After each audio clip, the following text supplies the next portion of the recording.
इस वीडियो में हम कक्षा 12वीं के लिए रसायन विज्ञान के चैप्टर नंबर 10 के प्रश्न बैंक के कुछ प्रश्नों को सॉल्व करेंगे।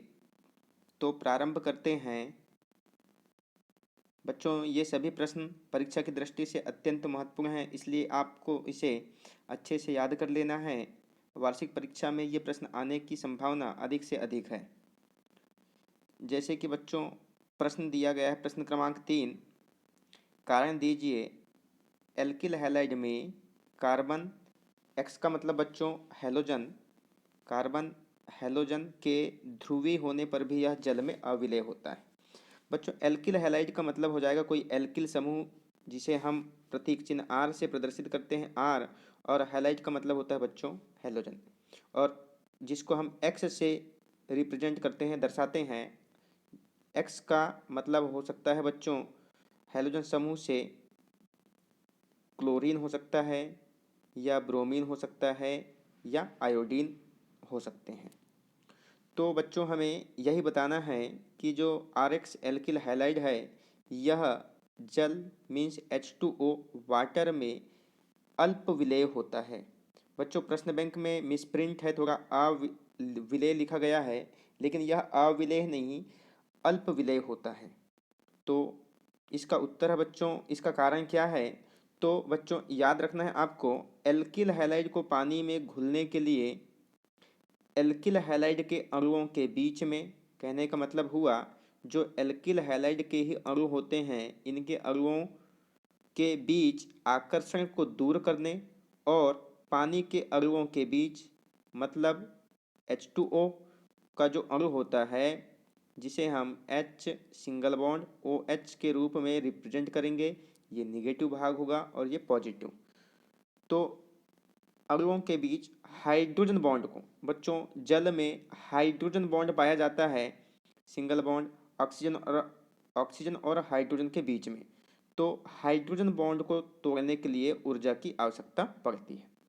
बच्चों याद रखेंगे आप इसमें कि एल्किल हैलाइड के अणुओं के बीच आकर्षण को दूर करने और जल या पानी के अणुओं के बीच में उपस्थित हाइड्रोजन बंध को तोड़ने के लिए हमें ऊर्जा की आवश्यकता होती है। जब एल्किल हैलाइड और जल के अणुओं के बीच में नए आकर्षण स्थापित होते हैं, जब एल्किल हैलाइड में और जल के अणुओं के बीच में आकर्षण या हम कह सकते हैं बंध स्थापित किए जाते हैं, तो इनसे बंध बनने के पश्चात में कम से कम ऊर्जा निकलती है। और इसका कारण है बच्चों क्योंकि ये पानी या हम कह सकते हैं जल में मूल हाइड्रोजन बंध की तरह मजबूत नहीं होते हैं, परिणाम स्वरूप जल में एल्किल हैलाइड की विलेयता कम होती। तो बच्चों इस प्रश्न को आपको अच्छे से याद कर लेना है। यह प्रश्न परीक्षा की दृष्टि से, वार्षिक परीक्षा की दृष्टि से बहुत महत्वपूर्ण है। अगला प्रश्न है बच्चों, निम्न अभिक्रियाओं को समझाइए। तो बच्चों पहली अभिक्रिया है सेंडमेयर अभिक्रिया। बच्चों हमें इनमें सबसे पहले प्रश्न को समझना है कि प्रश्न में क्या पूछा जाता है। अगर प्रश्न में केवल यह बोला जाता है कि निम्न अभिक्रियाओं के केवल रासायनिक समीकरण दीजिए, तो आपको रासायनिक समीकरण के रूप में केवल इक्वेशन को देना है बस। अगर वह बोलता है प्रश्न में कि परिभाषा सहित समझाइए, तो हमें परिभाषा भी लिखना है और उसकी रासायनिक समीकरण को भी बताना है। तो पहला प्रश्न बच्चों सेंडमेयर अभिक्रिया, इसकी परिभाषा बच्चों प्राथमिक एमीन को सोडियम नाइट्राइड, प्राथमिक एमीन को सोडियम नाइट्राइड के साथ अभिकृत किया जाता है तो डाईएजोनियम लवण बनता है, और ताज़ा बना हुआ डाईएजोनियम लवण तथा क्यूप्रस क्लोराइड या ब्रोमाइड के विलयन को मिलाने पर डाईएजोनियम समूह क्लोराइड या ब्रोमाइड से प्रतिस्थापित हो जाता है। यह बच्चों प्रतिस्थापित लिखा हुआ है, प्रतिस्थापित हो जाता है। तो हम इसे अब समझेंगे बच्चों। इसका जो रासायनिक समीकरण है वह बनेगा, इसका रासायनिक समीकरण बनाते हैं हम अब। तो इसका रासायनिक समीकरण होगा, सर्वप्रथम हमें प्राथमिक एमीन लेना है, तो यह हो जाएगा बच्चों प्राथमिक एमीन, जिसे हम C6H5NH2 के रूप में भी लिख सकते हैं। इसकी अभिक्रिया हम नाइट्रस सोडियम नाइट्राइड के साथ में कराएंगे, NaNO2 के साथ में कराएंगे। तो ये हो गया बच्चों प्राथमिक एमीन। बेंजीन लेना है आपको, इसके ऊपर में एक NH2 समूह लेंगे और NH2 समूह लेंगे, इसकी अभिक्रिया हमें करवाना है NaNO2 के साथ में, और साथ में आप ले सकते हैं HCl। इनकी अभिक्रिया होगी 273 से 278 केल्विन टेम्परेचर पर। तो इससे हमें प्राप्त होगा बेंजीन डाईएजोनियम क्लोराइड N2Cl। इसमें बच्चों नाइट्रोजन वाला भाग पॉजिटिव और क्लोरीन वाला भाग निगेटिव होता है। इसकी अभिक्रिया पुनः हम क्यूप्रस क्लोराइड के साथ में कराते हैं, तो N2 बाहर चले जाता है और हमें प्राप्त होता है क्लोरोबेंजीन। तो इस तरह से बच्चों आपको इसे अभिक्रिया के साथ में अच्छे से याद कर लेना है। अगला प्रश्न दिया गया है हुंसडीकर अभिक्रिया। इसकी परिभाषा बच्चों, एरोमेटिक कार्बोक्सिलिक अम्ल के सिल्वर लवण को ब्रोमीन के साथ गर्म करने से एरिल ब्रोमाइड प्राप्त होता है। एरिल का मतलब बच्चों आप जानते हैं रिंग जैसी संरचना, या हम बेंजीन के साथ में कहेंगे।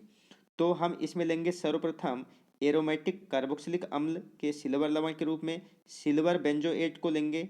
ये होगा इसका फार्मूला C6H5COOAg। इसका नाम होगा बच्चों सिल्वर बेंजोएट होगा। ये सिल्वर बेंजोएट की अभिक्रिया जब हम ब्रोमीन के साथ में कराते हैं Br2 के साथ में कार्बन टेट्राक्लोराइड की उपस्थिति में 343 केल्विन टेम्परेचर पर, तो हमें प्राप्त होता है एरिल ब्रोमाइड अर्थात ब्रोमो बेंजीन प्राप्त होगा C6H5Br।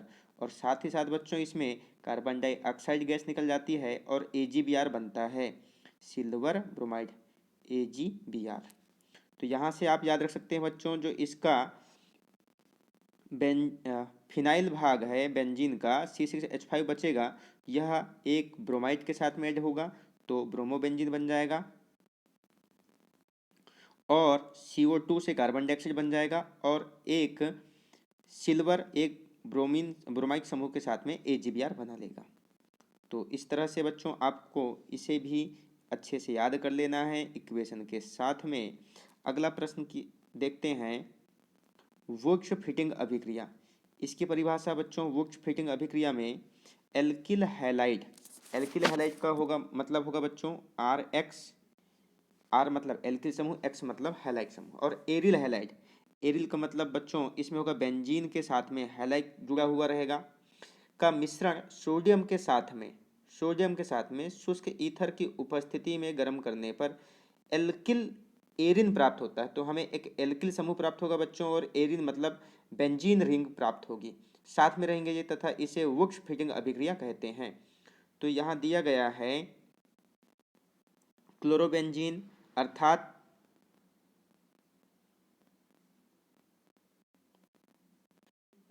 अर्थात एरिल हैलाइड की अभिक्रिया और मेथिल क्लोराइड अर्थात एल्किल हैलाइड की अभिक्रिया सोडियम के साथ कराएंगे हम शुष्क ईथर की उपस्थिति में, तो हमें एल्किल मतलब ये हो गया बच्चों एल्किल समूह, और एल्किल एरिन प्राप्त होता है। तो आप यहाँ से याद रखेंगे बच्चों, यहाँ पे क्लोरोबेंजीन के ऊपर का क्लोराइड समूह सोडियम के साथ में निकल करके बना लेता है NaCl, और उसके बदले में यहाँ से निकला हुआ CH3 समूह जाकर के जुड़ जाता है इस जगह पे क्लोराइड के बदले में, तो हमें प्राप्त होगा मेथिल बेंजीन, जिसे हम टॉलुइन के नाम से भी जानते हैं। तो यह अभिक्रिया भी परीक्षा की दृष्टि से अत्यंत महत्वपूर्ण है बच्चों, इसे भी आप याद कर लेंगे। अगला प्रश्न है फ्रीजल क्राफ्ट अभिक्रिया। परिभाषा है इसकी, जब एल्किल हैलाइड की अभिक्रिया बेंजीन के साथ निर्जल एल्यूमिनियम क्लोराइड की उपस्थिति में कराई जाती है तो एल्किल बेंजीन प्राप्त होता है। अर्थात इसकी अब हम अभिक्रिया भी देखेंगे। तो यह दिया हुआ है बच्चों यहाँ पे, बेंजीन की अभिक्रिया एल्किल क्लोराइड के साथ में अर्थात एल्किल हैलाइड के साथ में निर्जल AlCl3 की उपस्थिति में होती है, तो मेथिल बेंजीन प्राप्त होता है, जिसे हम टॉलुइन के नाम से भी जानते हैं, और HCl भी प्राप्त होगा। तो ये चारों अभिक्रियाएं बहुत अधिक महत्वपूर्ण हैं, इसे आप अच्छे से याद कर लेंगे। ऐसे ही वीडियो पाने के लिए आप हमारे चैनल को सब्सक्राइब करें, वीडियो को लाइक करें, शेयर करें। धन्यवाद।